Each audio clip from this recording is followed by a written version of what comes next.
Thank you for watching Conscious Consumer Network. The live stream broadcast is free to view. You can pause and rewind live broadcasts to catch up, or view shows at a later date by accessing our free archives of all shows. Check out our broadcast guide to see what's on. You can show your support by donating to our network support fund.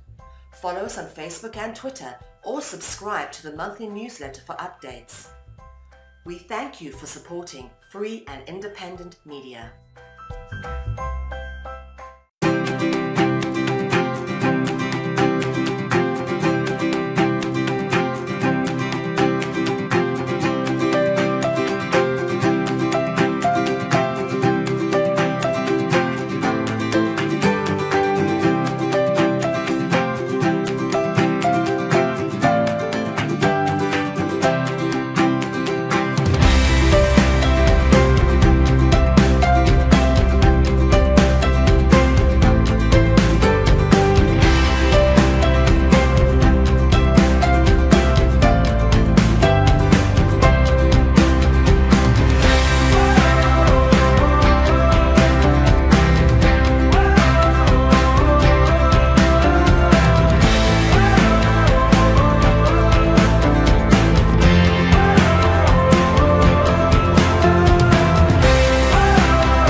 This is For the Love of Learning, Voices of the Alternative Education Movement. Be inspired by the voices of visionaries, changemakers, and ordinary, extraordinary people who do what they do, all for the love of learning.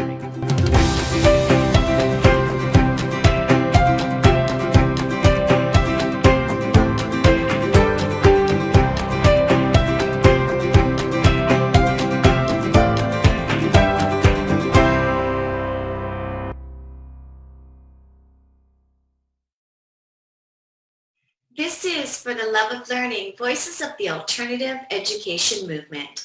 I'm Lainie Liberti, and this is episode number 90.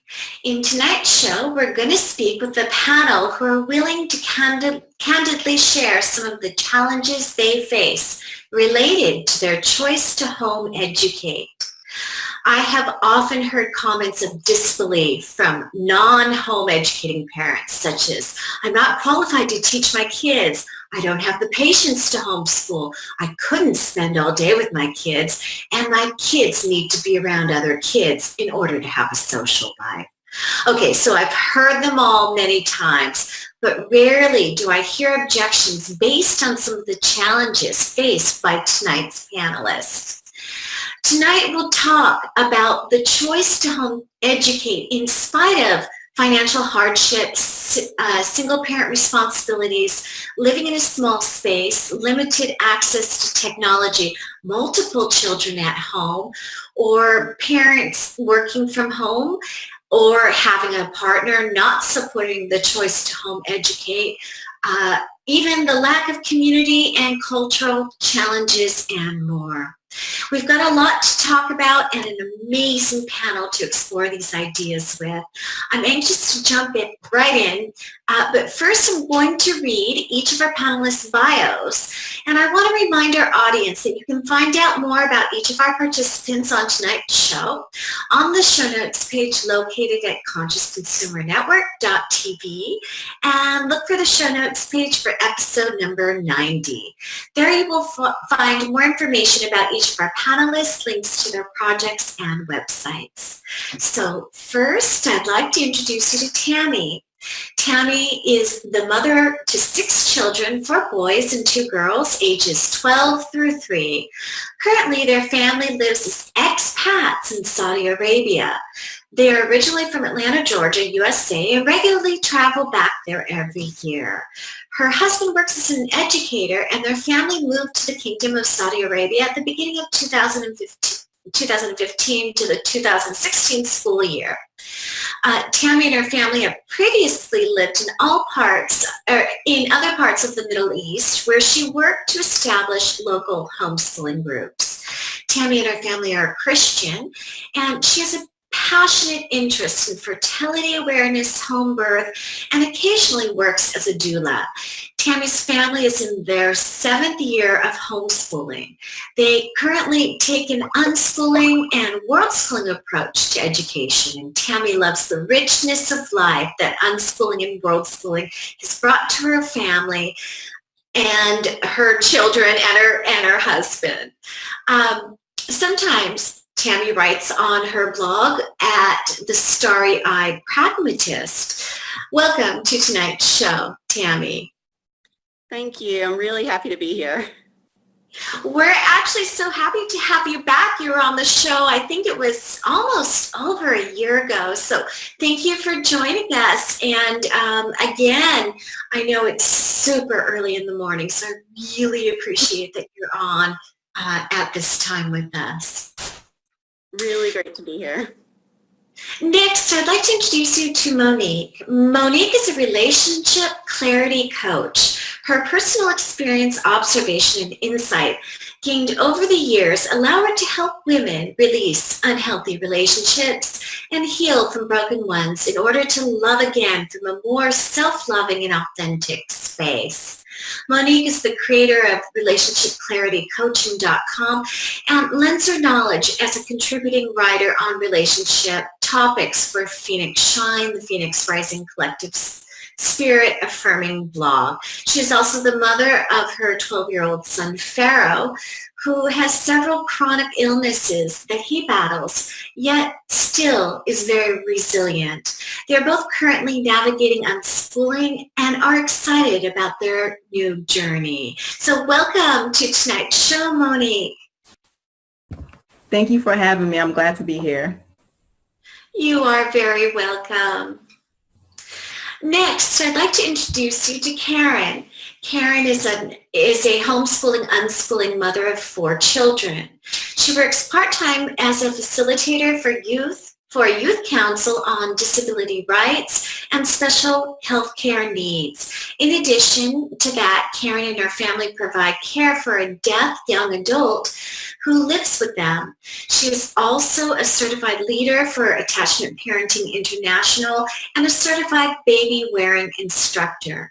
When not working or spending time with her family, Karen pursues her many passions, including music, theater, attachment parenting, homesteading, natural family living, and all things Disney. So welcome, Karen, to tonight's panel. We're so happy you're with us. Thank you for having me. I'm happy to be here. You're welcome.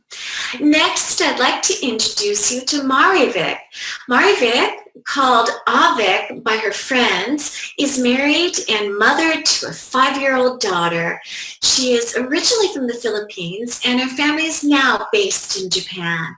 They moved to Japan in 2004 as graduate students and decided to raise their family there.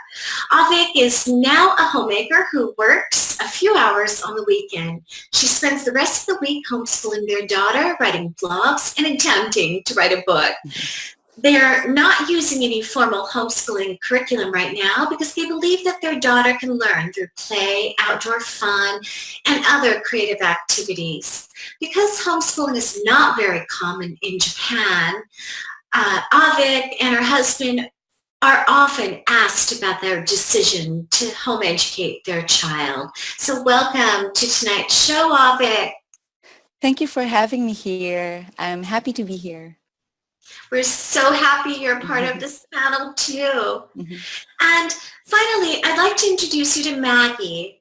Maggie lives near the base of the Bighorn Mountains in Wyoming. Maggie is committed to her inward journey towards creating a more peaceful and passionately articulate society. Maggie pursues whole life learning, radical unschooling in partnership with her 9-year-old son, who also has 2 half-sisters who are both in their 20s. Maggie's family is blended, and although she and her partner are in the process of unpartnering, the pair remain committed to continuing a different partnership outside of marriage with full respect of the family they created for nearly 2 decades. Maggie believes that whole life learning serves to remind individuals of our humanness and interconnectedness. She loves her lifestyle and witnesses growth that occurs in her child and herself all the time. So welcome to tonight's show, Maggie. Thank you. Happy to be included. So we're happy you're on tonight's panel. Let's start the conversation with you. I'm going to ask each of our panelists the same question to start off with. But Maggie, first, why don't you tell us why you decided to home educate your child? Well, I think the first reason that I had was I didn't want to send him off to private care to preschool, and I wanted to have that time with him because I'm an older mom. I didn't have him until I was 42, and I really wanted to be able to start with a clean slate from my child so that we could maybe break some of the cycle of dysfunction in society by offering him the freedoms to be who he needs to be. So was this a decision that you made before you had him? Did you always know that you were going to homeschool or home educate? No, I didn't. I probably was around the time he was 2. We started out as attachment parents, and it was sort of a seamless transition. Around 2, I started researching for curriculums, Montessori, Oak Meadow. And the more I researched, the more I heard about unschooling. And so we decided on that path. And then when he was getting towards 5, it was a period where the attachment parenting, the responsive parenting, sort of seamlessly transitioned into a radical unschooling for us, because it was a time when he started to become more externally motivated in the world and more externally aware of things. And so we transitioned at that point. Awesome. I totally can relate to that. Even though I had school in the middle of all of that, I went from attachment to radical unschooling too. So I can totally see how it works hand in hand. Thank you. Thank you for that introduction. And I'm going to ask the rest of our panel the same question. So Avik, why don't we go to you next? And let us know why home education is something that you decided on. Actually, for our family, it was something that slowly grew in us. It was 2011. I don't know if you all remember, there was a big earthquake and tsunami in Japan when I was pregnant and I was about to give birth. And so that day, my husband wasn't able to come home. And it was a really tragic moment for all of us. I thought it was like the end of our lives. And then because of that earthquake and the tragedy, we decided to move to the suburbs away from Tokyo. So in the suburbs, there are very limited options. Like there are very few international schools, and there are a lot of schools in our area, but then we decided that we have to look for other options. But my husband wasn't really into home education in the beginning. He never saw anybody doing homeschooling. But for me, I grew up with some people who actually did homeschool or home educate their children.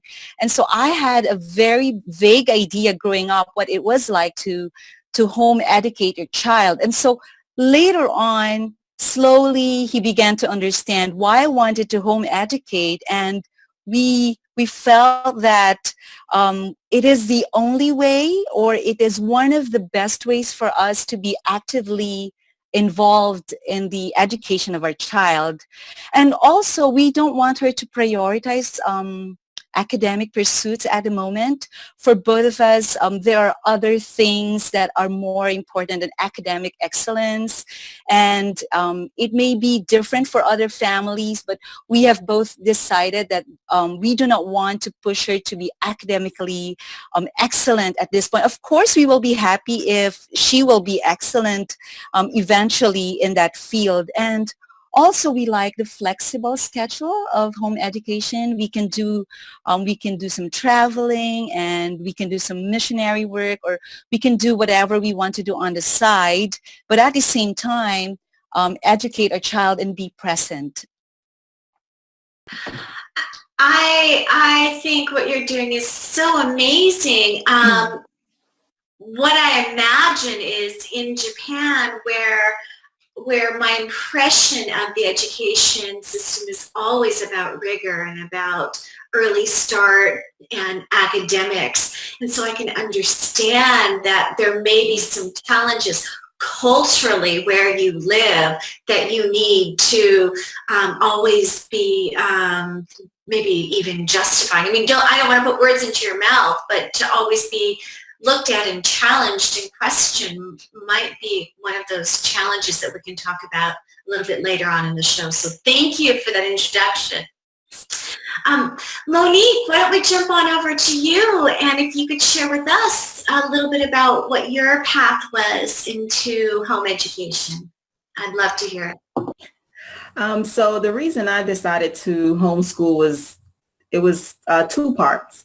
One was because our circumstances with my son's chronic illnesses kind of forced us in that position.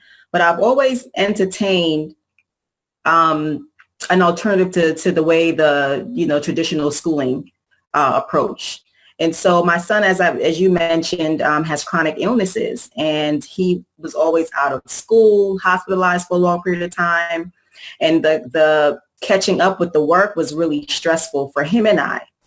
And he's would have been in the 6th grade, and like 3rd and 4th, the homework situation was really stressful. It was just overwhelming. And it also affected our relationship to where I was projecting my anxiety and stress with getting things done and keeping up. And then, it was stressful for him to try to keep up as well. It just became too much. And it was like I was forcing him into a situation that wasn't a good fit for him academically. And then he lost his curiosity for learning. Like it was just more like busy work, like let me just get it done. But he wasn't excited about learning, and I hated to see that. And so different things fell into place just at the right time, because I entertained the idea for 3 years. Like I contemplated, I would say, okay, the next year I'll do it. But this last year he was hospitalized for stomach ulcers, and, stress caused ulcers. And I was just like, it's just too much. It's just too much. And then I was speaking about homeschooling, and it was a little confusing because we both didn't agree on homework. It was a lot of things him and I would say, that doesn't make any sense. And in the school system, at lunchtime, the kids have to be quiet. So it was like this programming. If it was instrumental music, you had to stay quiet. If it was music with words, it was just crazy to me. And I was like, lunchtime is for you to be free and go outside to play. So just a lot of different things. The teachers weren't very, cooperative, because they couldn't really focus on just my son. And so I realized that I had to take full responsibility for his learning, and I couldn't keep just, allowing the school system to do that. So we decided to homeschool, and this is our first year. I'm still a newbie. It's really new to me. I'm still learning. It's kind of like a discovery stage for us right now, but that's how we kind of fell into taking that step into homeschooling. Welcome to the world of home education. Thank you. Thank you for sharing the journey. I love how you said not only was it not a good fit for your son, it wasn't a good fit for you as well. And so that was the partnership thing that Maggie was talking about. And so I can already see that we've got some themes starting here. Yeah. So thank you for that introduction. You're welcome. And Tami, why don't we go on over to you? Tami, you've got a big group in your house. How did you decide to homeschool? What was the decision that brought you to this point? Well, my husband and I both actually have education degrees. And so when we met and got married, like homeschooling was not on our radar as a thing to do. We thought homeschoolers were weird. Our kids are not going to be like that. And, we had completely biased views against homeschooling. And then my oldest went to kindergarten. And the school he went to was this, small private Christian school. We're Christian. The school shared our religious views, and everything about it should have been a good fit. Like all of the external things we see should have been a good fit, but it just wasn't. And my son wasn't thriving in there, and I don't know. And he was in kindergarten and just beginning to dread going to school. And so, my husband and I, having the background we had, I was sort of starting to look into homeschooling, but we're still hesitant about it. And the school had this option to where you could do like a homeschool co-op, like legally my child would be homeschooled and then he would go to the school for like 2 or 3 days a week. And so we were going to try that. And then life stepped in, and in kind of a whirlwind of converging circumstances in the month of August in 2010, we went from no plans to leave suburban Georgia to moving all the way on the other side of the world in the Middle East and the United Arab Emirates. So, and we did this in the span of a month. At the beginning of August, we did not plan to move. And the end of August, we had feet on the ground in the UAE. And when we moved to the UAE, how it is for expats is that there's no free public education option. And so we have all these kids, and our only option that we're kind of made aware of is that we have to pay a lot of money for these kids to attend private school. And we're researching that, and we hear all these complaints about the private school, and I keep having homeschooling in the back of my head. So we're both just like, we're just going to homeschool. And so we just, kind of dove in and started homeschooling from there. And I started out as, I don't know, I guess fairly relaxed, but, still with a curriculum and kind of guided, a set thing to kind of guide my way as far as I was going. And I made these beautiful plans for what we were going to do. And it's just life, and it doesn't work. And, I thought, it can't be like this. Like, it makes sense. And so I kept searching for, I don't know, kind of an overarching theory that made sense with home life and learning and just everything together. And so obviously that led us to unschooling and life learning, and that's sort of the path we've gone down since then. Wonderful. And I know you didn't really address the size of your family, but we'll get into that when we talk a little bit about the challenges. And I'm sure there's other things that we could talk about, being that you are in the Middle East, and there are cultural differences, and I bet even language differences too. So thank you so much for the introduction. I'm so glad that you're back on the show. So fabulous. Thank you, Tami. And let's jump on over to Karen. Karen, go ahead and share your story. What led you down the path to being a home educating family? I think we have similarities to many of the stories I heard here. We practiced attachment parenting, didn't know that that's what it was called when we started out, and now I'm a leader. But I couldn't imagine sending my oldest off to be with other people all day. I enjoyed his company so much. And I think for that was like a huge part of it, is this little person was my friend, and now I was going to send him to go be with other people. And, as a parent, you see all the milestones and they're learning to do this and they're learning to do that. And now I'm going to send them off to somebody else and they're going to learn all day long. Like, that didn't seem to make sense. So I started to explore the idea of home education, and bought a book, a John Holt book, and it sat on my coffee table. And I never picked it up because, as it said in my bio, I work a lot of jobs and have a lot of responsibilities. And so I never picked up the book, but my husband did. And he is an avid reader and reads really quickly and finished the book and was like, that's it. Our children are never going to school. And I said, okay, well, that battle's over. And so, I started out sort of, I would never say I was a rigid homeschooler, but I definitely started out more curriculum based when Martin, our oldest, was older. Was younger. The first few years, we sat down for school every day, and the more kids we had and the more we sort of explored, we really had a hard time finding our niche. We are Christian, but we're very liberal Christian, so we didn't kind of fit with the Christian homeschool groups. So then we tried to go a little to sort of the unschooly groups, but that became a challenge too because we were too Christian for those groups. So it was kind of navigating the path of where we fit and struggling with myself, really wanting to be a homeschooler and realizing that my children and our lifestyle and my work and all of that were really calling us to be unschoolers. And so I think through time and meeting more people who kind of walked similar journeys to us is how we got to where we are now.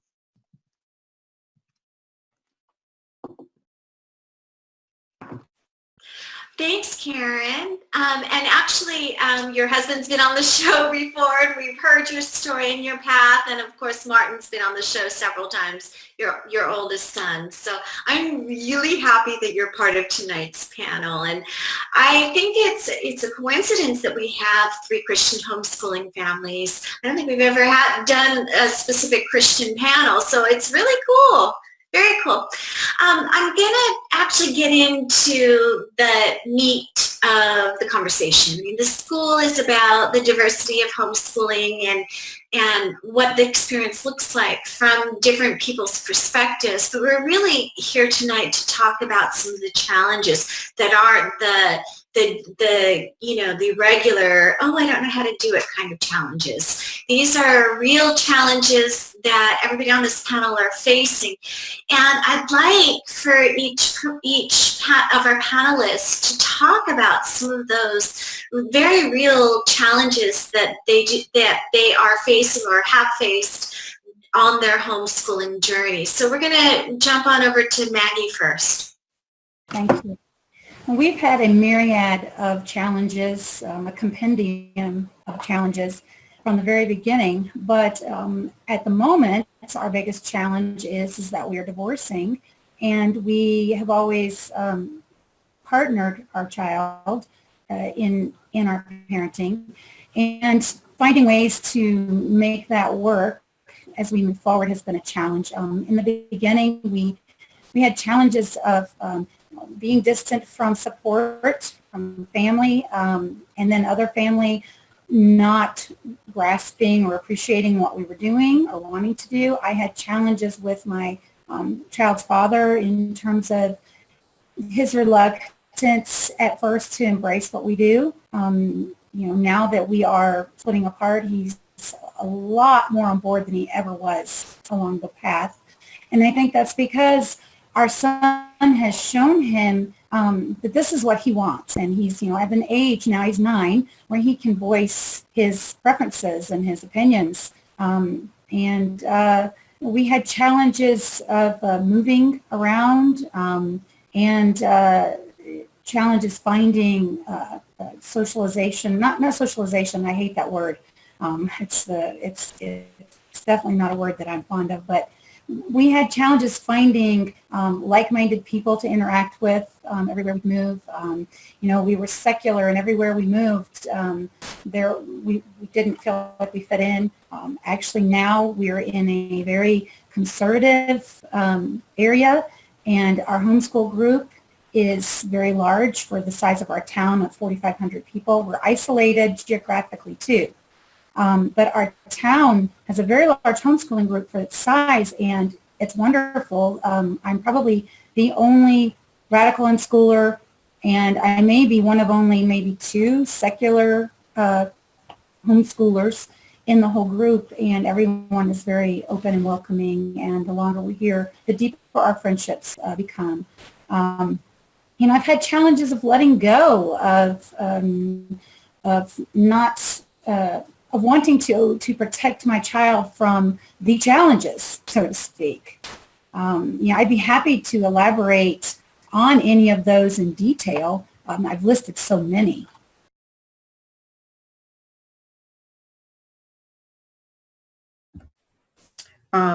Yes, I am muted. I wanted to share my challenges as well. So it was different challenges for me. One was financial. I was thinking if I did change things up, how would I support myself, my son and I, because I am a single parent.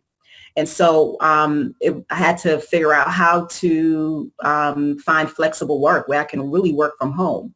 And that meant sometimes taking jobs that paid less. And so it changed, how I had to function, because I worked a 9 to 5 that had health insurance, the whole 9, the 5, the 401k, everything. So I let that go and I resigned from my job because I wanted to be available for my son and to start entrepreneurship. And so it was really challenging to go from a 9 to 5, getting a paycheck every 2 weeks, to figuring out how I'm going to manage making less. So what I had to do is just get contract work. I had to just let go of certain things that wasn't going to be a financial burden. And so it was just adapting to what I wanted to do. It was a slow change, but I knew that's something I had to do if I was going to homeschool at some point. The other thing is I co-parent, and his father is not on board. So I have like my own internal battles with, even though he's not on board, I still want to communicate to him what I'm going to do.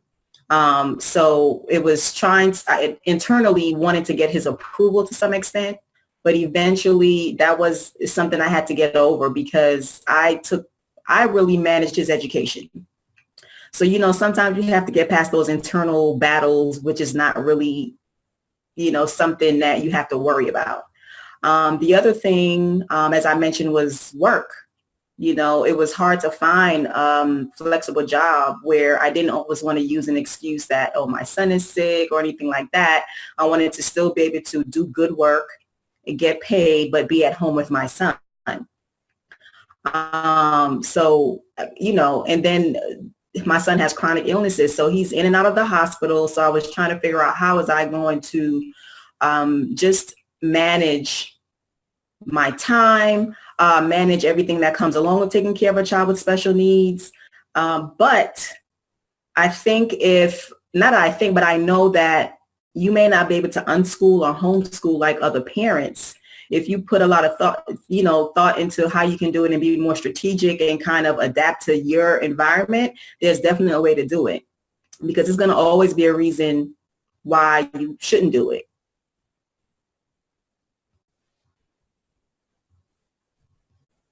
You're welcome. I just wanted to pop in. I really loved, what Monique was talking about with like the time management and adapting to your environment. I can really relate to that. We have a larger family, obviously, and that's kind of figuring that out has been sort of a challenge for us, because I don't know, and especially in unschooling groups, a lot of times the logistics of a larger family is kind of not addressed. And so I've had to sort of kind of create my own online community of network of other larger family mothers who also unschool, so that I can kind of get advice about, okay, so, how are you handling meals? And because, we have to feed 8 people, and we have, and a lot of the things that they talk about in unschooling groups with just completely being open about meals, we have to kind of tailor to our family, because we don't have an unlimited budget to feed 8 people. So we have to kind of get a little bit more creative about how we handle just logistical issues like that. Our family has also had issues, issues, because we've over the last 7 years, we've moved around a lot. And so we've lived in the Middle East, and we've also lived in remote Alaska, where, we lived in this small Native Alaskan village in, this 900 square foot house. And so, those two experiences were really different from our experiences living in suburban Georgia. And I think a lot of times when people look at those experiences where they think, oh, I have a small house, I can't homeschool, or, oh, I have, I live in the middle of nowhere and there's nobody around me, I can't homeschool. I think one of the things that kind of reminded me about Monique saying is about leveraging what advantages you have. So like when we lived in Chivak, Alaska, in the middle of nowhere in this Native Alaskan Chupik village where, my kids were pretty much the minority there. All the other kids were Chupik, but you have to think that this is an amazing experience that virtually nobody else gets to have.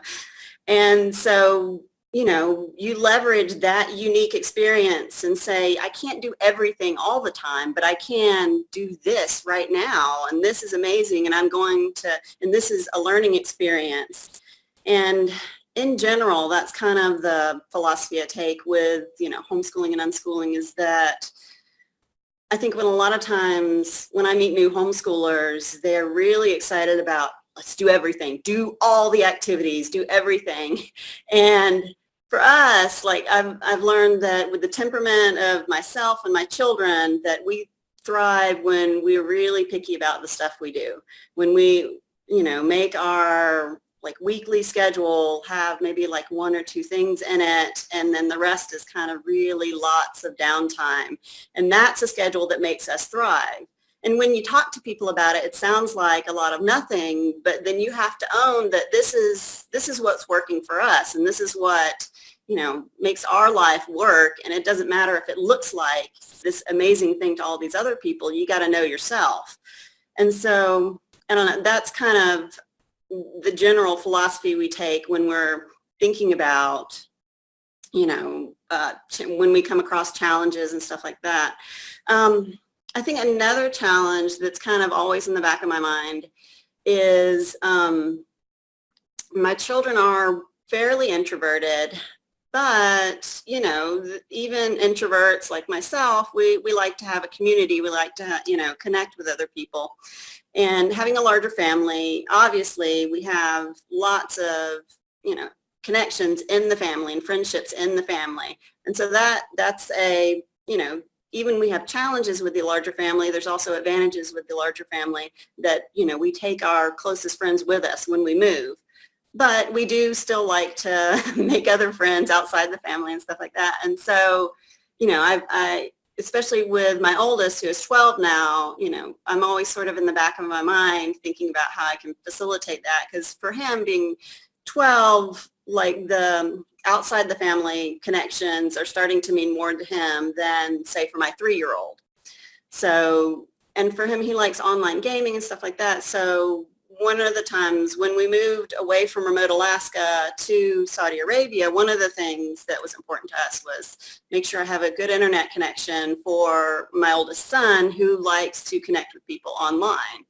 And so, I don't know, I just think focus on what the needs are of your family. And for other people, if you have a really extroverted child, then you're going to think about, okay, maybe I do need to move to a community where that has a big homeschooling group that we can interact with. Or maybe I need to start that homeschooling group. When I came to Saudi Arabia, there wasn't much that I could find with regard to homeschooling. And there was sort of this almost dead online group. And the admin was leaving the online group, and I was like, no, I need some sort of community. So before I even moved to Saudi Arabia, I was like, I'll take over the group. I don't know what I'm doing. I haven't ever lived there, but I'll take over the group because I don't know what I'm doing, because I wanted to make sure that there was some sort of community I could connect with when I moved here. And so that's been one of the things I've worked on I'll host a meeting in my home so that I can have a connection with other parents that I want to have. And so, I don't know, I think there's ways to kind of be creative about the problems you have and not always see them as unsolvable or always see them as a problem. Okay, so I'm going to let others talk now. I like what Tammy said about, especially for someone like us who are very new in this home education journey. I like what she said about not trying to do everything because, you get so excited about homeschooling and you have limited resources. And especially for us, we are in Japan and the community language is also very different and that poses a big challenge for us. But on top of that, I think the main challenge that many homeschooler or home educators in Japan are currently facing is that there is almost no support from the national government or even from the local government because in Japan, homeschooling is not legal and it's not illegal. It's not being encouraged. It is not being discouraged, but there is no understanding about the whys and the hows of homeschooling. So when people find out that we are homeschooling our kid, they feel like we are actually abusing our child by not letting her enjoy going to school. But the schools in Japan are really nice. We got to visit some kindergartens, and they play a lot. They even teach a lot of good things, and they don't focus on exams. So it's very tempting for us who have a vision to home educate to just send our kids to a regular school. But then you have other factors you have to consider, like if you start working, then you have to pay all the taxes and all the health insurance, but you have to actually go and pick up your kid at 2 o'clock. So it leaves you very limited time for work, but then you pay a lot of taxes. And so we end up, I don't want to work just to send her to school or to any daycare or any facility. And so that lack of understanding from both the national government and the local government also translates to the lack of appreciation from the community where we usually seek our support. So we go out and they find out that we are not homeschooling, we are not sending our kid to regular school. I feel like we are isolated, we are alienated. We feel that in Japan, there's a very strong must go to school syndrome. So dropping out of school essentially feels like dropping out of the society as well. And as a family, our goal is not to send her to a Japanese school so that she will become like a Japanese, but we would want to raise a child who would have an appreciation for a very for the Japanese culture. And so to be able to do that, we have to home educate her. We believe that the best way is to home educate her and just to expose her to the community.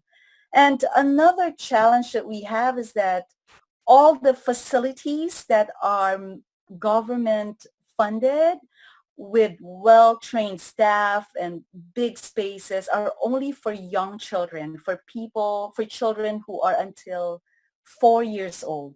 So the moment you turn 4, automatically, Japan is very efficient in so many ways, right? So the moment you turn 4, even if the staff would want to let you in so that you could use a facility, the computer will not let you in. And so we have to be creative in finding ways to meet other children, and we go to the park when we have the good weather, but we always go there and find young children. And so I think the challenge is we're still navigating our way in this journey. So we feel that the Japanese are very kind. They're very, very understanding. They're very polite. They won't tell you exactly, things that would offend you, but you kind of feel that you're different and you're not one of them. And so I guess what we're doing right now is just focusing our eyes on the gifts. At least in Japan, people are not rude to us or they're not putting us down. And some of them are helping us There's even a facility right in front of our doctor's clinic that allowed us to join in their once a week Japanese classes for free. And so that was quite a blessing for us, even though the society as a whole alienates homeschooler just because they don't understand why we're doing the things that we do. Some individuals are helping us along the way. I think for me, there are a lot of challenges, but I think the biggest one has been really recognizing that each person's homeschool path is very different and that they're all okay. When I think we started to first navigate the path, I had this idea of what it should look like. But, you know, every child is different and how they're motivated is different. And because I do work, my schedule is a little crazy, so it was hard to find a place where we could fit. Oh, they need out a day when I have work. So if I don't go to work, then, well, we could do, oh, but then I couldn't afford, like, so it became sort of this puzzle of putting everything together. And I think we tried so many different ways of homeschooling. I had this vision of what it would look like that I think, you know, most of us have, right? When we start out, this it's going to be like this. And it doesn't always look that way.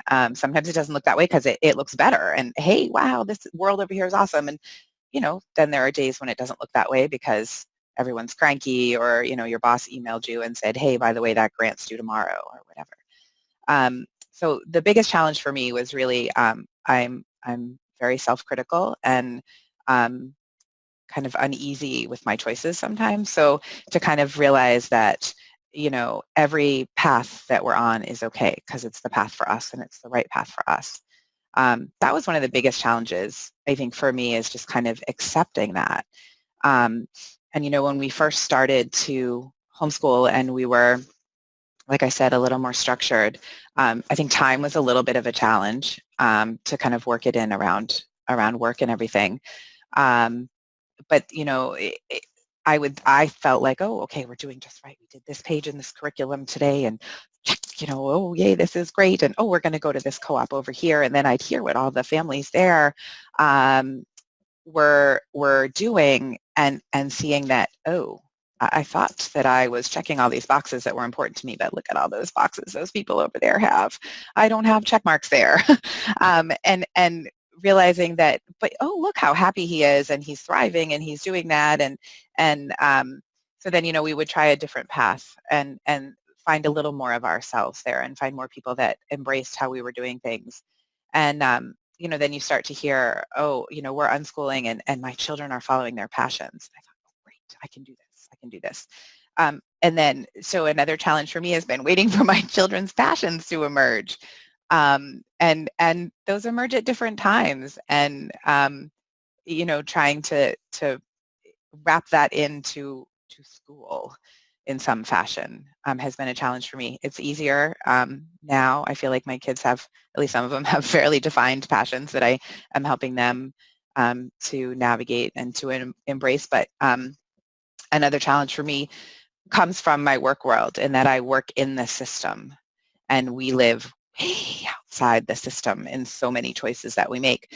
So I'm fortunate that I only have to go into like work meetings, you know, once a quarter or something, but I sit across from people who live in the school system, in the state system, in the system, and say really horrible, critical things about people who don't make those choices. And to reconcile my work world and my life together is a challenge sometimes. That sometimes I feel like it's good because I work on advocacy with children who have healthcare needs and disabilities, and so we're learning to sort of advocate for myself and that, you know, the choices that we've made.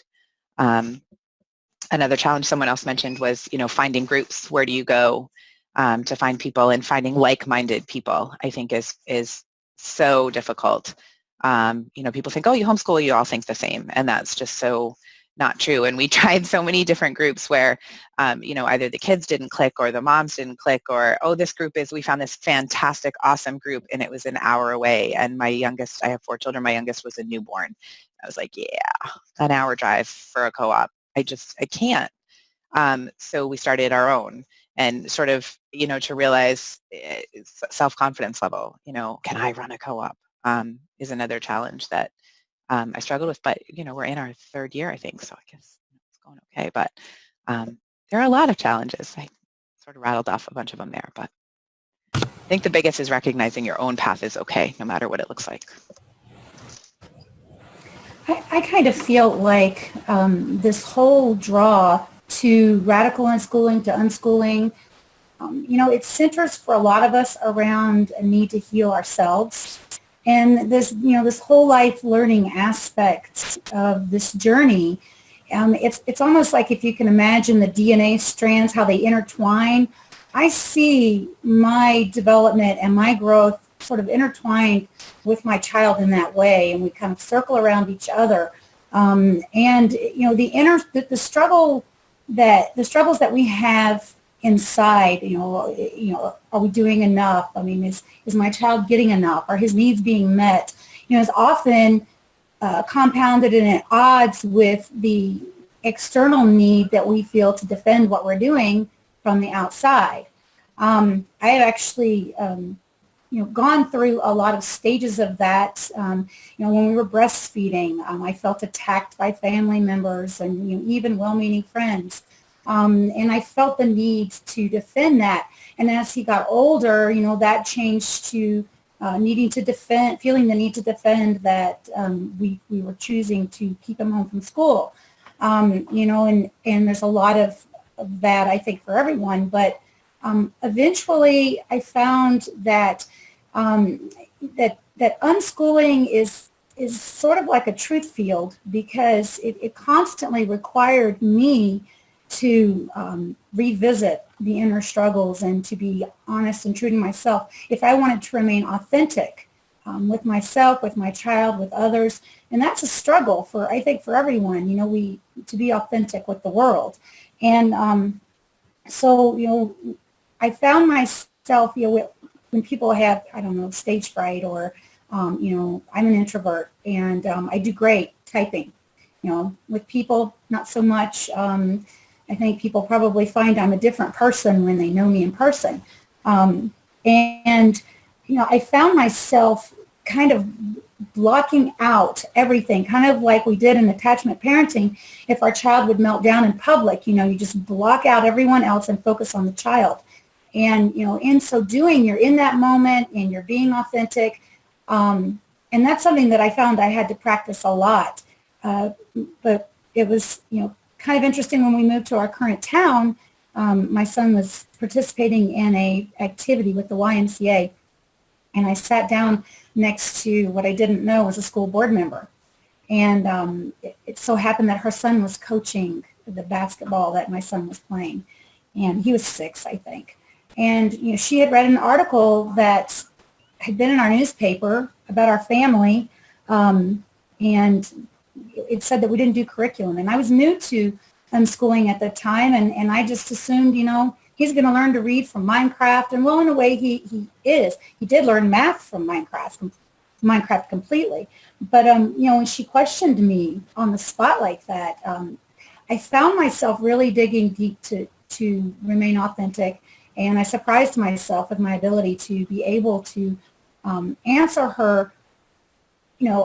I felt defensive, because you think about all the privacies that are being taken away, and being open about what we do, and when we're surrounded by people who are enmeshed in the system. It can be scary, but I saw it as an opportunity to bridge the gap, and so I saw it as an opportunity to educate her. And I don't think to this day, even though I've had many interactions with this school board person out in our community, I don't think I'm going to ever change the perspective she's coming from. But challenges like that help us, I think, grow along with our children and the growth that they experience in this process. I really appreciate that Maggie, that you've gone into this space and you're talking about these very personal issues. And actually, everybody on our panel talked about the internal struggle. Karen, you talked about your own self-doubt, and everybody on the panel has voiced some of those concerns as they travel down these paths that are not always so easy. What I want to ask, first I'm going to ask you, Maggie, and then anybody else, please chime in. what do you do to, I mean, you said this is a path that you're taking along with your child, but what do you do to calm that inner critic? And what do you do when the doubts come up? And have you ever come, it's kind of a two-part question, but have you ever come to the place in your life where you said, I can't do this anymore? So, what do you think? Well, I absolutely love being with my child 24/7. I mean, I love spending time with him, and it has helped me to let go of a lot, because I can't, I don't want to control him. And so being with a child and allowing them to have that freedom has given me an opportunity to give myself permission to be human. And,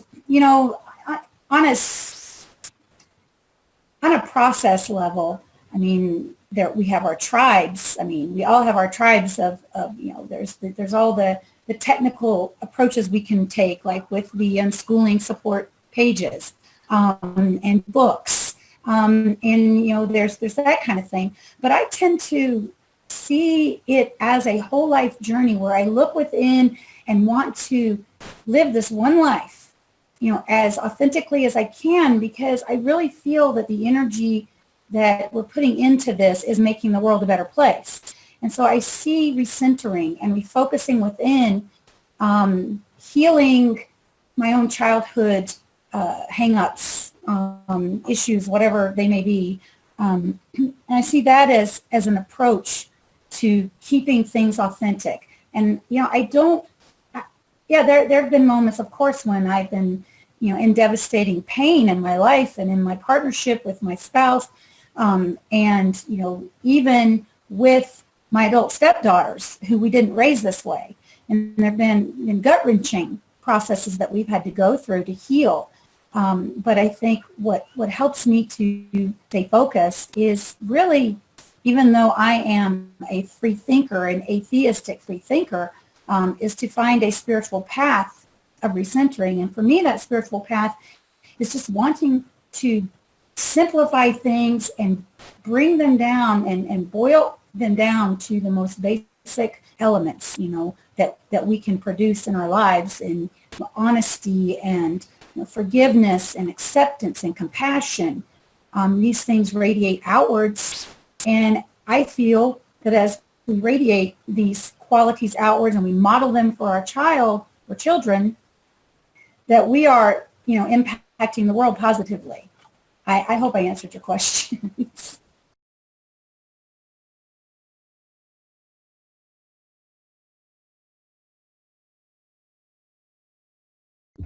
I'm sorry, I was trying to unmute my mic, but I wanted to add to what you were saying, Maggie, because I can relate on a lot of levels. For one, the easy thing to do when it comes to educating our kids is to just send them to school. It's really easy, that's the easy and not it's a bad choice, but that's really easy to do. I remember times when I would just drop my son off and go to work, and I didn't have to worry about what was going on. Then I would pick him up, and it's the system. It's really easy to just jump into that system, go along with the flow, and just let that be it. But as you were saying, if you want to be authentic, if you're in a different conscious space and you really want to be fully involved with your child, it's a really challenging decision to homeschool. And so that's why it's so challenging to have that internal critic, because then you're going against the system.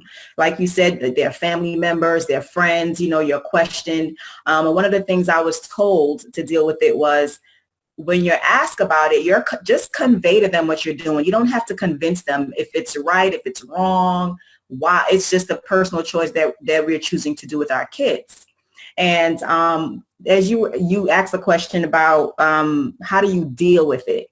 So the best way I've been able to deal with it is, no one else can walk in my shoe. No one else is there with me when we're at home doing homework until 11 o'clock at night. He's stressed, I'm stressed. No one is there with me when we're out of school for 2 weeks in the hospital, and then we got to go home, play catch up, have my son do busy work. I'm stressed, he's stressed. And so it helps, it reminds me to just focus on my family, focus on my son, focus on me, and just be more secure in my decision because I have the best insight on why I'm doing what I'm doing. And I have to validate my reasons on why I want to be, it's okay to be with my son every day. You know, it seems easy and we all like being with our kids, but like you said, they, you know, we're in a position to where you get challenged. You know, I have to, I apologize to my son if I find that I'm doing something wrong. Like it puts you in such a conscious and authentic space because you're with them in and out. And to me, it's not a bad thing. It's challenging, but I welcome it. I'm open to it because I'm growing, he's growing. And then it prepares him to interact with other people. You know what I'm saying? And one of the big things I know that we're usually faced with when we're homeschooling is the emotional intelligence and managing the emotions for ourselves and our kids. And I think those type of things are going to prepare them for life. My thing is, I want to prepare you for life, not just to go to work with people, but for life, how to treat people, how to engage with people. And so I'm totally on board with life learning. You know, my son, when he's in the hospital, he's speaking to neurosurgeons, cardiologists. He's having to assert himself to explain how he feels. Whenever they say something to him like, so is this going on? He says, no, this is what's happening. That's a skill, a life skill that he's going to be able to use everywhere. In school, you're not allowed or you're not in a supportive space to speak up. And so I think of all of that. So if anyone challenges me or they have anything I'll answer questions to enlighten, to educate, but I've learned to come out of that space of feeling guilty or ashamed or whatever it is that can come along with choosing to do something different from the norm. And so my process is I just go, I just kind of, I can understand where they're coming from because my son was in the system for 5 years and I understand that mindset, but I'm on the other side of things. And so, I just kind of, I just know that no one else is in my shoe. And so they can't really challenge me on why I'm choosing to homeschool my son. Yeah. This is so hard to answer these questions because everyone has such amazing things to add that, I'm jotting little notes down when Lainie asks our questions and I'm like, oh, okay, I'm prepared to say this. And then you say these most amazing things and I'm like, oh, wait. So I'm going to try and go back to the question and focus on that and sort of how do you calm that inner critic. And for me, that's really hard because I'm in constant inner critic mode about everything. But I think my children range in age from 3 to 14. And so what I've really learned is to listen to them and that to shut all of that outside stuff out that we're able to do, with some things like, I was a punk rocker. So like, I don't care, but I do somewhere in there care, but to listen to my children. And, my older daughter is just the perfect example of, as I sort of made that way from, more traditional homeschooly stuff to unschooling, watching, trying to teach her to read. And, my older child, we did, like hooked on phonics or something, and he got it. And, we never did school all day, every day kind of a thing, but we were much more traditional. And he got it, and it wasn't super easy, but it happened. And then I tried to do it with my daughter, and it just wasn't happening. And I was like, oh gosh, what do I do here? And now, we sort of found unschooling and followed our passions and all that. And my daughter's passion is dolls. Collectible dolls, vintage dolls. She can tell you what year. She'll see a doll at a flea market. She can tell you what year it was made and why it was made and why they stopped making it and all of this. And she learned all this on YouTube. And to find things out on YouTube, you have to spell and you have to read and you have to write and you have to spell correctly. And if you don't spell correctly, you're not going to find what you're looking for. And her spelling is impeccable. I'd say she probably spells better than the one who went through Hooked on Phonics. And so really like realizing, holy crap, just trusting her, and she has figured out what she needs to know. And um, so that really listening to them and watching their passions and letting them follow the passions. And for me, I do need to tell myself, okay, look, they learned this from that. And that to also tell myself that's okay. Like, I don't have to just be like, oh, they're going to learn and it's wonderful. But to say to myself, it's okay that I need to know that they did that. And so to kind of look at the whole picture and what works for everyone, you know, not always just the kids, but for me, I need to feel that we're doing something sometimes, but I also want them to be free to follow their path. So to see how do we combine that? So for an example, we do a lot of audiobooks. We have our co-op and things like Little House on the Prairie. My kids love to read together. So we read together, but for me, I can calm that inner critic by saying, okay, well, we've got history and we've got literature and we've got this and that and the other thing, but it's all wrapped up into just sitting on the bed at night reading together as a family and then discussing it afterwards. So kind of making sure that everyone's needs are being met, you know, has helped as well to say that, okay, you know, I've met that one tiny little box that I needed to be sure I was meeting, and they're all following their passions.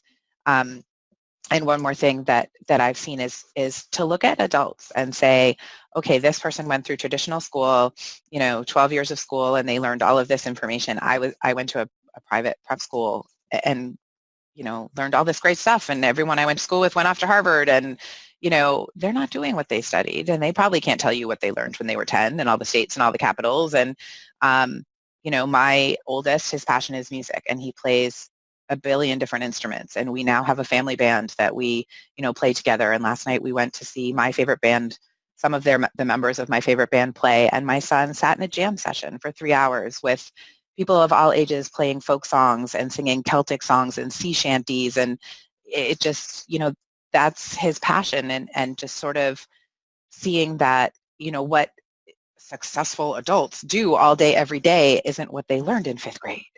And embracing that, and that, you know, they can be happy and successful doing what they're doing, probably what they're going to do 30 years from now, right now, and that's okay. So. I'd like to add a little bit about that discussion of passions. You know, we've always saturated our son with whatever he was interested in, and this last year, you know, he's really into gaming, YouTube. It's just a complete absorption all across the world. And he was heavily into Minecraft and building and architecture. And he would watch a YouTuber, and he'd have one monitor watching the YouTuber, and another monitor he'd be playing Minecraft and building alongside the YouTuber. And he was constantly showing me his modern builds, and he decided he loved modern buildings, and he really wanted to see some skyscrapers. And his dad was always traveling for work, and he never got to go. And so he really wanted to go to Chicago with his dad over the summer, and you know, we would have a free room, but we certainly couldn't afford $500 a piece for tickets or spending money. And so we, about 3 months before the trip, we started a little entrepreneurial business. We called it Magpie and Cubby, because I call him Cubby. And, or I don't always call him that, but, you know, did when he was a baby. And, you know, we made clay jewelry, and we tried to sell some of that, and we mostly sold to family and friends. That business has since evolved, but we also did a GoFundMe, and we got just enough support that we were able to facilitate the rest of the financing. And we went to Chicago with his dad. And at the same time, he got to meet one of his friends, his best friend, who is another unschooler down in Florida who he Skypes with all the time. And they play games together. And our families were going to be able to coordinate being there at the same time. So he got to meet his friend. He got to see all this great architecture. He got to help plan the trip and you know, experience the whole entrepreneurial approach. And we tried some other entrepreneurial ideas that fell flat. And so he got to experience, you know, what that's like too. And we went on the trip, and it was phenomenal. And we stayed a week and got great pictures, and he came home and he built more on Minecraft. And it's just a small example of of what can happen, when we allow their passions.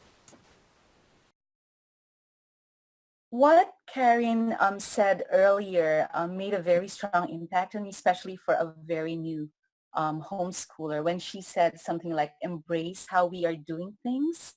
Because although we are new in this journey, what we have learned in a couple of years that my husband and I have been doing it is that the more space we allow in our hearts and in our lives for fear, the more we just tend to give up, and the more we give in to that nagging inner critic that says you're not doing the right thing, you're being left behind, you're shortchanging your family, and all the other lies that we hear every day that make us want to give up, And since most of the things that we are very fearful about do not usually happen, for instance, we are all scared.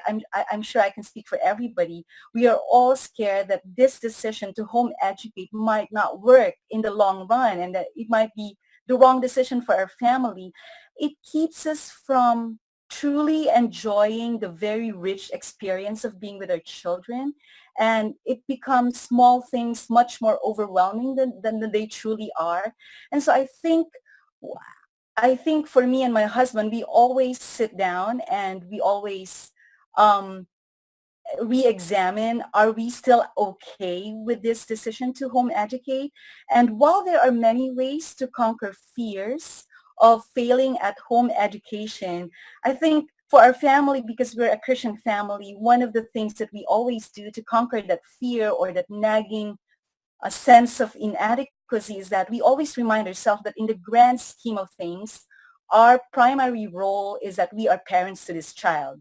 We are doing our best. We have good intentions, and that her source of identity, her source of lifelong friends, when people talk to us about, you're not sending them to school, how can they meet lifelong friends? They will be isolated. And we just step back and remind ourselves that, we are not the source. Even an excellent education, no matter how good a home education is, or even unschooling, how beautiful it is, it is not the only source of all the beautiful things that we want for our children. So knowing that we are not the source, knowing that,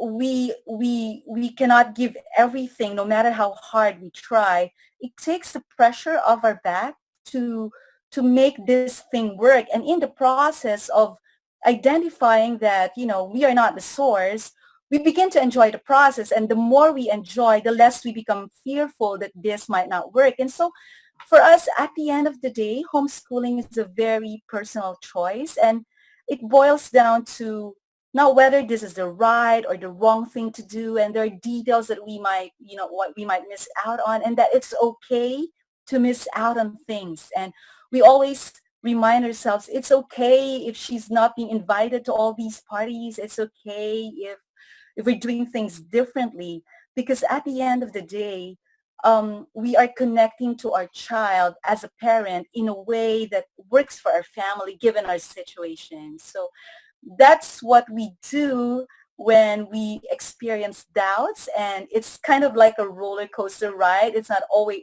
some people think you only have you only have one child, you're in Japan, everything is just so safe in Japan, nothing to worry about. But we do have these doubts that we have to conquer every day.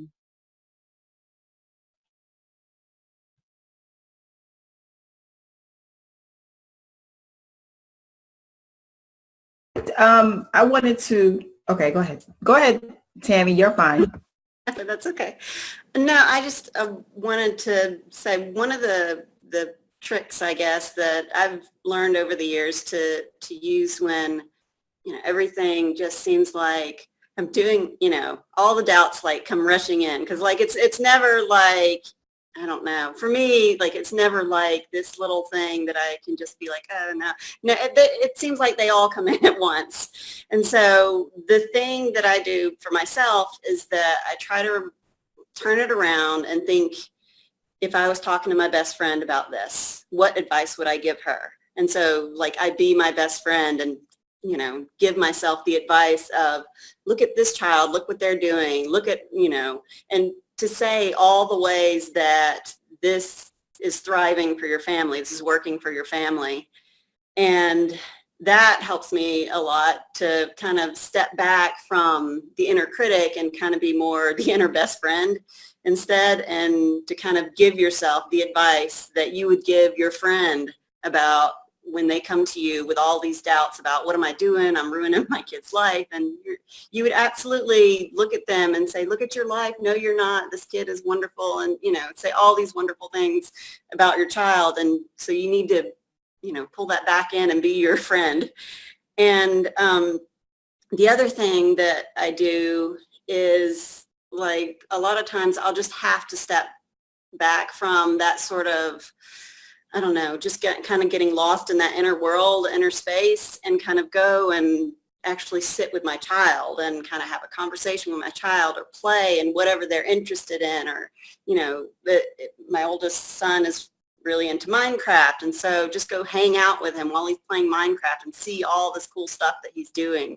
Or, my daughter really likes artwork, and just kind of go do some artwork with her. For me, like, when Maggie was talking about the idea of just kind of tuning the whole world out and focusing on your child, it's that same sort of process for me when I'm just having these doubts, and I just decide to tune the whole world out and just go hang out with my kid and kind of focus on that. Like, for me, that really helps me recenter and remind myself why I'm doing what I'm doing, and that this is working for our family.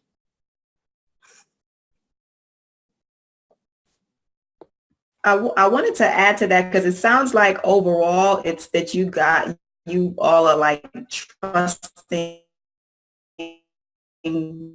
your process. And to be honest, that's been a challenge for me. Like, I'm still like in deschooling mode. And I'm glad that I'm conscious of it, because I try to catch myself when I'm still in that mindset of school, and I've had to learn to trust the process. And one of my internal battles was thinking that I couldn't change my mind. Like, I think Karen mentioned it, and other parents mentioned it, to where you just had to either, change your process, whether it was going to look at your children's passion and take that route, or you just have to trust the process. And that's been a challenge for me. So that was one of the hardest lessons, was not to incorporate worksheets. Like, he doesn't have to be busy from 9 to 2, which were school hours, and kind of breaking out of that whole thing. So trusting the process has been something I've had to try to shift into, because I always felt like, so I made this decision to unschool, homeschool. I'm going to do worksheets. I'm going to do it this way. I'm going to do it that way. And when it doesn't feel good, I have to remind myself that I can change my mind. That's the whole beauty of home education, right? And I would always kind of have to remind myself, or, you have groups. I have a co-op. There's a tribe that I can go to. There are other homeschoolers that I talk to, which is so good that there are groups out there. And I couldn't imagine if, I think, Ava, you were saying that you don't have a lot of community for homeschooling. So I know that could be challenging, because the homeschooling groups are really helpful, because that's who I can turn to remind me that you can change your mind. If you don't want to do worksheets, you can do this. If you don't want to do that, you can do, you can change your mind. And I think if any other parents, single moms, are being, struggling with making that decision to transition, it's just know that you can change your mind. You can change the course. You can make a different decision, take a different direction, because I think all of those different steps is just going to lead you closer to what it is, which is the space that I'm in, because I was totally like worksheets. And when it was brought to my attention, like, okay, you're still kind of in that school mode, I was like, okay, no more worksheets. And I don't feel guilty about it anymore, because that's, like I was saying, that's the whole point of taking on that personal responsibility of educating and schooling our children at home. We get to decide how things are going to go along with our kids. Monique mentioned something about, different things not working, trying different things to find what works. And, what works one day doesn't work the next day. And what I found is what works for one child doesn't work for the other. So I have 4 kids, and my oldest, my husband, is a big computer guy. And so I thought, computer games, we'll learn on the computer, when my oldest was younger. And He likes the computer mainly to stay in touch with his best friend because his best friend lives in New Jersey. But which is a totally other challenge there that I totally did not think of earlier, is oftentimes their best friends live nowhere near them. Martin's best friend is James, and he lives in New Jersey, and so that's a whole other can of worms there. But back to what I was going to say before is he really had no interest in anything on the computer. He hates Minecraft. He didn't want to learn anything on the computer. And then Ivy loves the computer. Computer is her only way that she wants to learn. And, she absolutely hates math and numbers. And then my third child, who's a boy, math is his fun. Like Mommy, can I play math games now? Okay. So he loves to go on Khan Academy for fun. So just, really seeing that, okay, this works with this child, it really does not mean at all that it's, going to work with one of your other children, or, like I said at the beginning, even on a different day, depending on, what their mood is or what might have, their new interest might be. But that was a huge lesson for me, because you kind of, my oldest hated crafts, hated doing arts and crafts when he was little. So I just kind of stopped trying. And then all of a sudden, my daughter and my younger son were, oh, I want to be crafty, Mom. And I was like, oh, right. We have all these craft things over here that I hadn't pulled out for so many years because, my older child wasn't interested. So just to, what works for one doesn't work for the other. So if, you think it's to just keep trying, and it doesn't mean that the path isn't right for you to be a homeschooler or an unschooler, but just maybe you're not doing it the way that is working for that child. And this is such a wonderful dynamic that we have when we unschool, because we truly are changing society. Because my child will often call me out and say, Mom, we don't do that. Or, he'll school me, on my lack of deschooling, so to speak. And I think when we raise the children this way, they aren't used to the things that we were conditioned by. And so they naturally will resist that, even when it's coming from someone that they love and trust. Yeah, that's huge, isn't it? Yeah, thank you for that. So I want to ask this panel, even though I know, Monique, you're pretty much in the beginning of your homeschooling journey, home education journey, you can answer this as well, but it's actually inspired by some of the things that you were saying. But my question really is,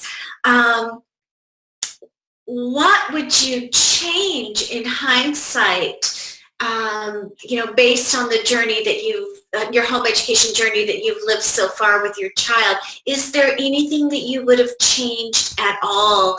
And because, Monique, you talked earlier about the freedom to change, maybe perhaps you can get into a little more detail of how you're moving through and figuring out what path actually does work for you. And then, of course, I want to hear from the rest of the panel.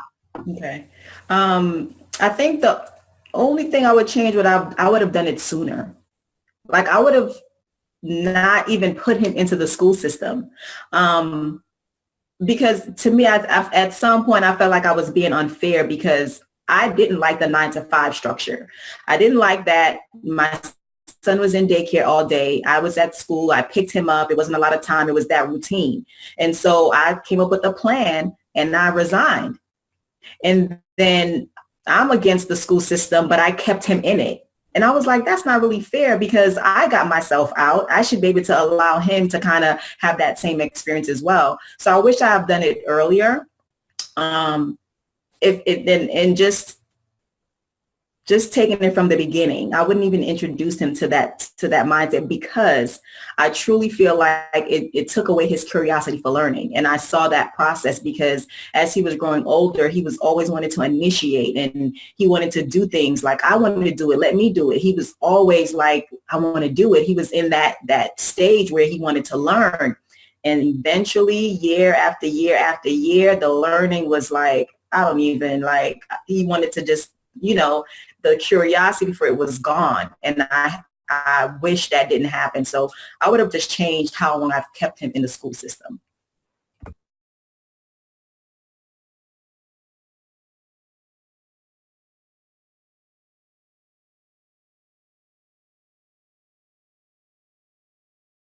I think I would have embraced the fact that, like I said before, that every path is okay. I think I would have embraced, I wish I had embraced that sooner.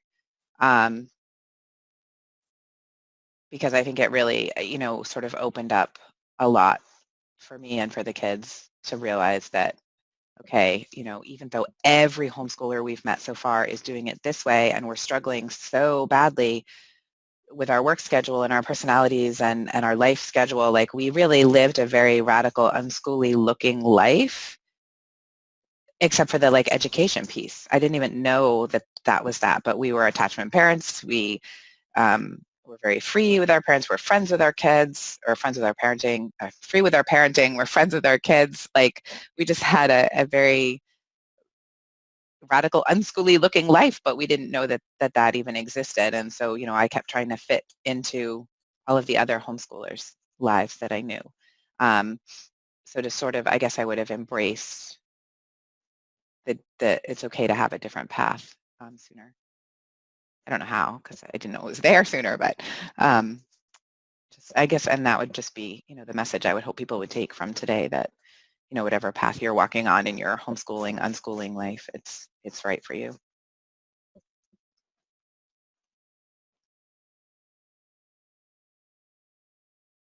I think I would have, I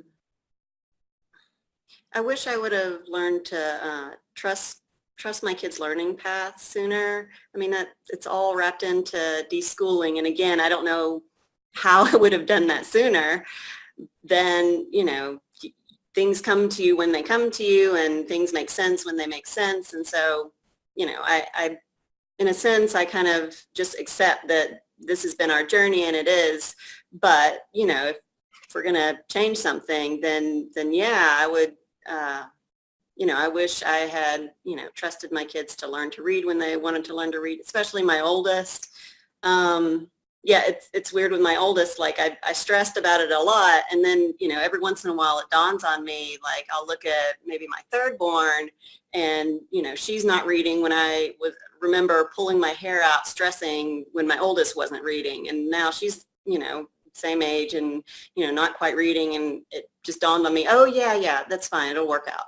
And it's just a completely different mindset for me. And we're so much more relaxed about it, things like that now. And, I wish I could have given my older son that trust to learn it when he's ready and learn things like that when he's ready. So yeah, for me, that's kind of, if I wish I could have kind of thing that I could go back.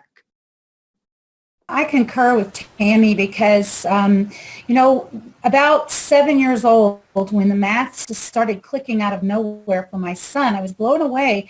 And when I looked back, I realized that there were nuances all along where he was learning it and they didn't have to worry. And he's still at 9 not reading. He is showing those same nuanced signs, though, that he's getting ready. He announced a year ago, Mom, I'm going to read when I'm 10. And this year he said, Mom, I'm going to read when I'm 10 or 11. And I'm totally relaxed now about it. And thankfully, I feel like even his dad is totally relaxed about it, having seen what he can do. So if I would change anything, it would just be to do what Tammy said, and that's just, or I think she said, and that's just to trust sooner the process. Mine is very simple. I wish I had done this conversation with all of you a lot earlier because, being in Japan where I have nobody, because there are just 2,000 homeschoolers scattered all over Japan, you kind of come to a point where you accept, okay, everything will just be online interaction, or I'll just send an email to a friend. But then having all of you on board and hearing all these stories are just very encouraging, and it helps boost my confidence as a newbie in this home education journey. Thank you. I think one other thing for me is to not necessarily adhere or beat yourself up if you don't feel like you fit the definition. Like, we've talked about sort of starting out as a homeschooler and then maybe a relaxed homeschooler and then an unschooler, and that to kind of embrace the fact that you don't necessarily have to be just one of those, which I know is not always a popular opinion, and I almost didn't say it, but that it's okay to have little pieces of different things, because no one else's family is your family. Your family is your family. And so you may be very radical unschooling in one thing, but then maybe over here, like I said, my son really loves math games. And so, maybe we pull out a math workbook or whatever. And some people say, oh, well, it's unschooling because it's child-led learning. And other people say, no, it's a textbook, so it's not. So just to really look inward. And it's great to know all the different definitions and to know all the different things that are out there, and, to find families that you can connect with on different levels about different things. But, I think I spend a lot of time, or I still spend a lot of time kind of being upset that, well, we don't fit anywhere. We are little pieces of all of these different things. And so I would encourage other families that maybe are like us, because I'm sure we're not the only ones, to embrace that and to know, what, it's okay to have all of these things. They make, you and your family unique.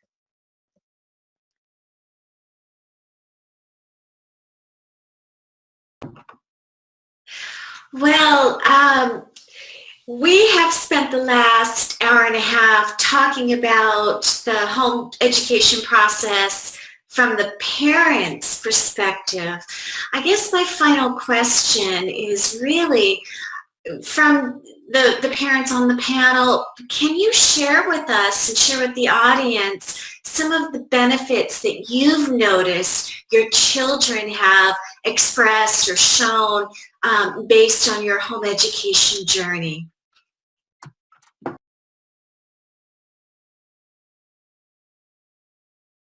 I guess he loves it. He absolutely loves his freedom. He loves being able to choose what he can absorb and what he can learn. His self-confidence is high. We get compliments from people in the community that would have no idea otherwise the freedoms that he has. They would things they would spank their kids for, things that they would punish their kids for, that he's free to do. But when we're out in the community, he's completely appears normal, I guess you'd say. But he's not. He's very unique, and he's very creative. And I feel like when I look at my own childhood, and I think about how oppressed, suppressed, reserved, how the patriarchal system shaped me, and how I still struggle today. I think that's one of the greatest benefits, is just seeing a free child be who they were meant to be. It's also been beneficial to be able to learn about myself and learn what I can and can't do without. We've had sacrifices, so it's kind of an evolutionary process. And being able to come and go as we want, being able to schedule our days as we like. We're night owls. We can stay up late and sleep in. If I don't feel like making food, we can eat crap if we want, and there's no one there to tell us that we shouldn't. If I'm sick, I don't have to worry about missing work because I do stay home.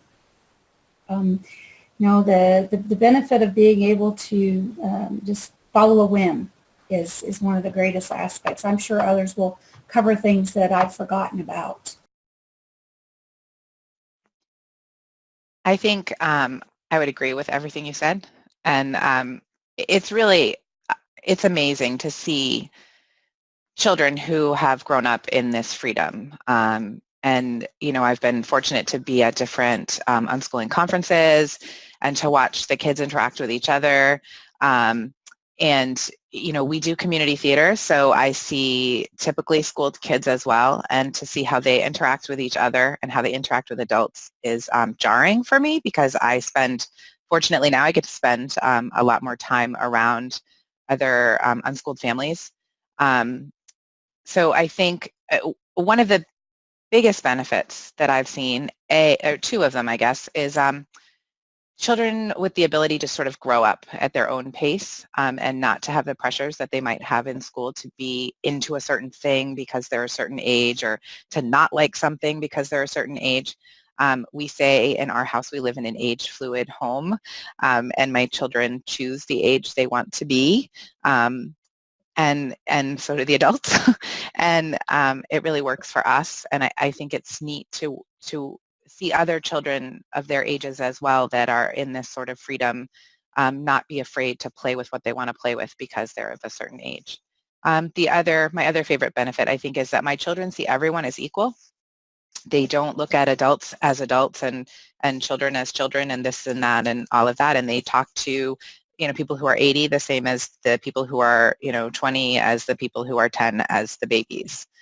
They have an ability to interact with people of all ages because they're around people of all ages, and we've raised them to know that we're all equal and there isn't an authoritarian setup or whatever. So I think that would probably be, those two would probably be my biggest benefits or assets. For me, it's interesting, my husband and I both grew up we went to public school, large public university, and so we have this school background to compare with our children's unschooled life. And so for me, in my mind, there's always this comparing and contrasting going on. But for a lot of my children, unschooling is normal life for them. And so they don't even, especially when they're young, and mine are all 12 and younger, they don't even conceptualize the world that way and comparing themselves. Every once in a while, it'll occur to them, oh yeah, their kids go to school. Oh yeah, this is different. But when they're thinking, I try to have these conversations with them and kind of get them to think about, do you like being homeschooled? What do you think about being unschooled? And it's really hard for them to talk about it because they're just I might as well be asking them, do you like breathing? How do you it's just really normal life for them. My oldest son, who he went to kindergarten, and then later he's kind of tried school on and off. And I think for him, that's kind of been part of the deschooling process to kind of figure out, I think he has had a harder time with comparing himself to school children and, thinking about, is he learning enough and that sort of thing. So it's been interesting to kind of talk with him about it, and that now he kind of comes to me with he'll see things on the internet of people posting about this crazy thing that happened at school, and and he'll say, yeah man, I'm glad I'm homeschooled because I don't have to worry about that. I can go do whatever and I don't have to worry about that. So I mean, those kind of interactions with him have kind of been interesting to me because I want to, have that little insight of are you liking this? Is this working for you? And so a lot of my kids who've never gone to school, they just, they don't even have a concept of what's the difference. This is just normal. So that's kind of been amusing to me. But from my perspective, I've really enjoyed the flexibility we have, and that we can just change things up at a that I feel like unschooling is working for us, but I don't feel beholden to it. So I feel like that I can constantly be getting new information and adding stuff because we have this great flexibility to just work as a family, and we're not beholden to this, this school, this power that says, okay, we have to meet this, and this. And no, I just have to see and have a conversation and say, okay, yeah, this is working for us. Yeah, let's keep going with this. And so that's the thing that I've really loved about homeschooling and unschooling. So. For us, the attempt to home educate our child has given us a lot of blessings, even though we're very, very new to this. Aside from the flexible schedule that everybody's been talking about and the freedom, our child I believe is growing to have, growing with a very genuine love for learning.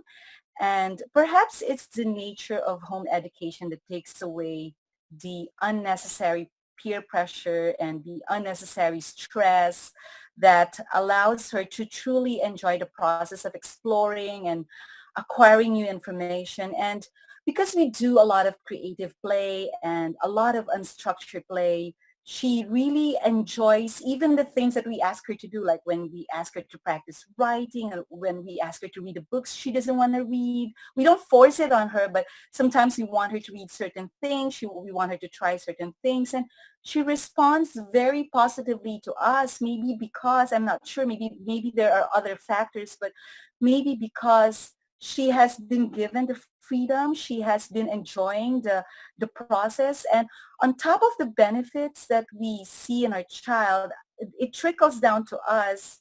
It extends to our marriage. It extends to us being better parents and better spouses in a way. And I think when we feel good about being better parents or better spouses, we become more involved in the whole process. And so, like, at the end of the day, I think sometimes benefits are not just for the child, but also for me. It's kind of a selfish thing to say that it benefits me more than it probably benefits my child. And I'd like to say that, we will always have regrets in life, but this time I get to choose my regrets. I may in the future regret that she is missing out on a lot of activities in the Japanese schools, but I will never regret that I'm spending this time with her. Things may fail and, things may be different from what I've imagined things to be, but at least we get to spend time with her. So I think that's the benefit that I will always value in this journey. Thank you, everyone. Oh, Monique, I'm so sorry. It's okay. No, you're okay, because I thought I was going to have something to add, but everyone has touched on something I was going to say, the flexibility, the time, seeing the kids grow. Like you said, as a parent, I'm benefiting as well. So I am on the same page with everyone. I do want to thank this panel. You guys have been absolutely remarkable. And when I was starting out on my journey, I wish this show was on the internet so I could watch it, because you guys are all so incredibly inspiring. I'm going to go around and ask each of our panelists to share any closing remarks, anything you would say to somebody who's just starting their journey, who may have those doubts, any words of advice. Closing remarks are your choice. Also, I invite you to share any projects or websites or blogs or anything that you might be working on as well. So let's go ahead to Tami first, and then we'll just go around to the rest of the panel. Sure. For somebody just starting out, especially if you're pulling your kid from school, the biggest thing that I would say is just slow down and to not stress about if your kid is going to be academically keeping up with their former schoolmates. To just slow down and to focus on relationships and just getting in the rhythm of your home life, your new home life that, is homeschooling now. And yeah, I think there's so much fear, especially for new homeschoolers, surrounded by, keeping up and will we keep pace and all of that stuff. And, kind of when you step back from that and you think about what makes a thriving life, it's not all this academic stuff. It's the relationship you have with your family and those around you that really make a thriving life. And so if you want your child to have that thriving life, then start there. That even if you want to school or anything like that, start with relationships first. And okay, if you want to find me in the show notes, starryeyedpragmatist.com, and I've had a really lovely time. Thank you.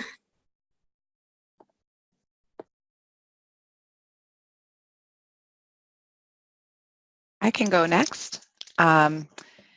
I would say, I think I've said many times, to embrace the path that you're on and to not compare it to anybody else's path, even if they live on your street and have the same number of children and everything else. Everyone's path is different. Everyone's life is different. And to, as someone who still is very self-critical, even though I tell myself every day to not be, to just embrace the path you're on. And it's okay to try different things. And because you tried it today and it didn't work doesn't mean it won't work tomorrow, or it doesn't mean that, you know, it was the right choice. Like, try something different. And, you know, for people who are thinking, oh, you know, I think I might want to homeschool, but I work, or I have this, or I have that. There are challenges in every choice you make. Those people who put their children in public school, we've heard mention already tonight about the hours of homework, or, you know, maybe you don't get along with the teacher, or your child doesn't get along with the teacher, or, you know, your work schedule, you can't make it work. So no matter what decision you make, there's going to be challenges. So the challenge shouldn't be a barrier. Figure out how to make it work. We talk about that a lot in, you know, I work with youth with disabilities, and there's always an accommodation. You can always modify something to make it work for you. And it's the same way with homeschooling or unschooling, that the challenge shouldn't be a reason to not try it. Thank you very much for having me tonight. We do have a family blog. It's harvey-olsen.net. It's in the notes, I believe, and it's called Growing Sideways, because growing up is boring. And then our other project that I'm super excited about is we've just formed a family band called Square Circles. And my oldest and I were trying to describe our sound today. I'm not really sure. We're like a folky, punky thing. I don't know. But right now, at least 4 of us are doing it. And we just put our first song on Facebook. We're still gathering gear, so we've got a ways to go, but we're really excited about it and hoping to play out and do some stuff with it. And so you can find us on Facebook and check us out. And again, thank you very much for having me. I've enjoyed listening to everyone, and thanks very much. For me, the more important preparation, especially for those who are unsure where to start, is to actually find a good reason why you want to homeschool or to home educate or to unschool, and just be at peace with that decision. And it will not be an easy ride, but you just always have to go back while you're doing the things that you're doing. So it is overwhelming indeed, but it can be done. There will be help. People like everybody in this group would be willing to help and encourage. And that there is no single formula, but one thing I know, we just need to trust our hearts. We have the best intentions. So thank you for having me here. I learned a lot from I learned a lot from all of you, and what a privilege to be in this group. And I am writing blogs, so you can follow me at littlegreatchoice.com. And this year I am attempting to release a book about finding your joy in every season. So I hope I can share that with you later on. And if you are a listener, if we have listeners in Japan and you need a group to be part of, CHA has a very good homeschooling department, and they're very supportive. So check that out, or you can ask me too. Thank you. You know, I just want to say that standardization is overrated. And when you're starting out, just try to let go of the desire to keep up, so to speak, because as others have said, slow down, look within. To me, the core of this journey is our qualities of compassion, respect, trust, and forgiveness and acceptance. And those things are what drive everything else. And if you can remember to come back to those core elements and then trust the flow, everything else will fall into place. And trust yourself, look within. When the voices do get heavier, the self-doubts do get strong, just realize there is an incredible tribe on the internet. There's hundreds of thousands of people doing this, and it's growing, and you're not alone. I blog at Magpie64 on WordPress, and the corresponding page on Facebook is Meaningful Human. You can add me as a friend if you want support on your personal Facebook page. Beyond that, everything else that we're involved in and doing is on that blog page. And thank you very much. I'm honored to have participated. Okay, what I would add to that is a lot of times our decisions are based upon fear. It stops us from trying things. And I would say to use that more, to be more curious, to think of another strategy. Don't let it stop you. You can, the one thing you can do is at least try, because you can always change your mind. You can always say, I tried and it didn't work, but don't not try it if you're really curious about it, if you want to take that path. Use that fear to connect with different groups to get more insight. Support. There are different resources to support your decision. It's six. What is it? 6 of us here? No, 5. 6. It's 6 of us on this panel, and we've shared our stories. We're telling you it can be done in so many different ways, and so many different dynamics. My son has 3 chronic illnesses. When I left my 9 to 5, it was like health insurance. Everyone kept saying, what are you going to do? He needs health insurance. There are different options. There's always more than one way to do something. So don't let, because the majority is doing the usual, the standard, the system, don't let that dictate your decision making. And also practice self-compassion, because as we share with you, we have our internal battles. We have different things we're going through, but we still get up and the next day and we try again and we make a different decision. We take a different route. We're doing the best that we can, so just don't be hard on yourself. It's not a bad thing. It's not a negative thing. It's just a different thing.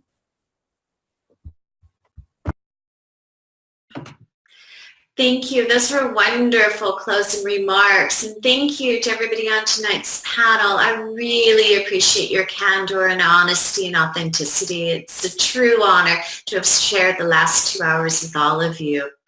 I also want to thank Nina for producing the show, putting together this amazing panel, and Anne tonight, who is also one of our producers who sat in on the show behind the scenes and always so passionately contributing to the text in the background. Thank you to Mel Biggie over at Conscious Consumer Network, and thank you to you, the viewers and the people who are considering taking this journey. Know that you've got a community, know that you're not alone, and know that you're not isolated. So whatever you can do, reach out and know that you are part of a movement and a tribe. So again, thank you. And finally, I just want to say, wherever you are and whatever you do, continue to always do it for the love of learning. If we want to change the world, we must first change the media. Mainstream media exists for the purposes of indoctrination and manipulation of public perception. The world of free and independent media is growing, and with the upsurge in information now available in the public domain, it has never been easier to access free and independent media. The exploration of this information resulted in an experimental project which would provide a fully supported space for researchers, whistleblowers, and seekers of all kinds to express themselves and educate the world. On the 1st of January 2015, Conscious Consumer Network was launched to the world. Nobody thought we would make it this far, but CCN is the longest running free and independent media network of its kind. CCN is a unique collaboration of hearts and souls, bringing you information from different perspectives to educate and inform. Since we started CCN, we have had only one desire: the pursuit of a free, fair, just, sustainable world, and this has not changed. Having overcome many challenges over the last 2 years, CCN is here to stay, and we've got great things lined up for 2017. Help keep CCN on the air by supporting the 2017 Network Support Fund.